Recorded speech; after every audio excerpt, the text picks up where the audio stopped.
Okay. So what we're doing here is we're trying to model what happened when we mix the bath bomb with water. So we're gonna start with a little key, and the key is gonna be for the bath bomb, and we're gonna make a letter B represent the bath bomb. Okay, so you're doing this too on your paper, or you're drawing this picture. All right. So I'm gonna put a little B in here like this, and then I'm gonna put another mark because we put water in there. So I'm going to make W equals water. We put water and mixed it. Before we mix it together, we kept them separate like that. Okay? And then when we mix this together, we noticed the mass stayed the same. So we don't know what was made, but we know the mass stayed the same. So that's going to tell us that the amount of matter we started with, because matter has mass stays the same. Therefore, we know we have the same amount of matter in that bottle as we started with. So we don't know what kind of matter it is because it's some weird mixture. So we're going to make X just be question mark, some kind of matter we don't know. But we do know how much of it there is. There's 4 of them. There's the same amount as over here, but we just don't know what kind it is. So what this little experiment did was it supported the claim that we don't make new matter. And when I say new matter, I mean there's not more matter in here. We don't make new amounts of matter. Okay? Now, if this is one result we could get from that experiment, right? That the mass stays the same, it would mean we still have 4 letters here. We have the same number of letters here, letters representing matter.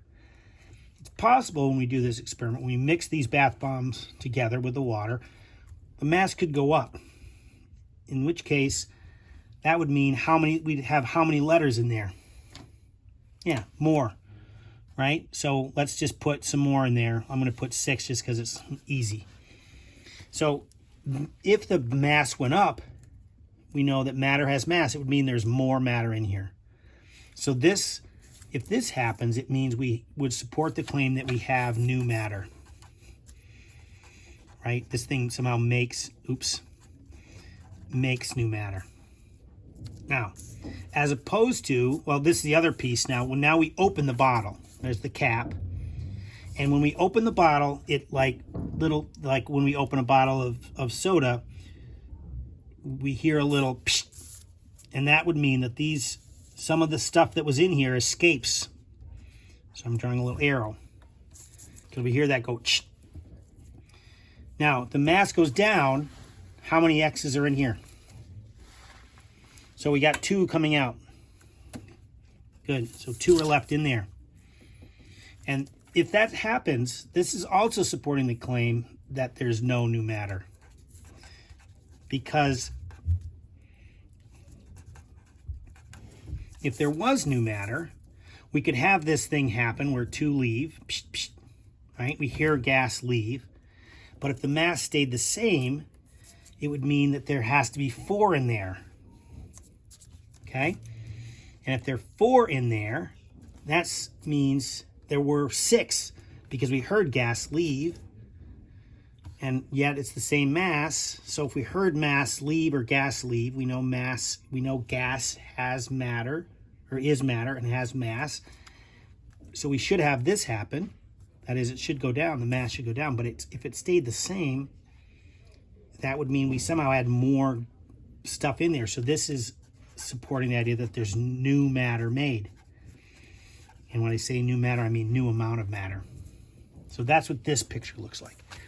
Now what I'm going to do is I'm going to send you a video of this experiment where we take a bath bomb, we seal it, and we weigh it before, and then we shake it, and we weigh it after while it's closed. That's what a closed system is.